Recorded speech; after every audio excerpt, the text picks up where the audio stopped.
Recovery operations continue in Turkey and Syria after those powerful earthquakes and aftershocks. The death toll now approaching 12,000, and hope is fading. As CBS 2's Tina Kraus reports, rescuers are digging through the rubble with their bare hands in freezing temperatures. As the frantic search for survivors continues, rescue workers managed to save a father along with his young son and daughter from a collapsed building in northern Syria. Officials call the first 3 days after an earthquake the golden period, when the chances are greatest of finding survivors.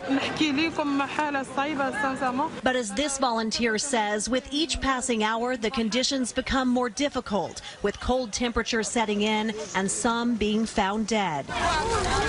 With survivors desperate for food and water, some are pleading for more humanitarian aid.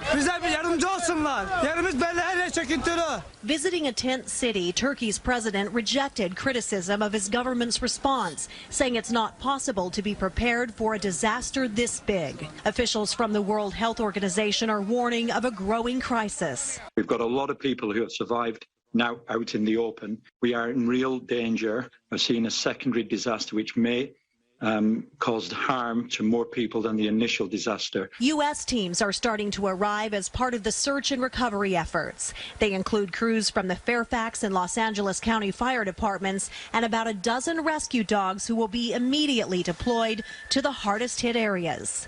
Tina Kraus, CBS News.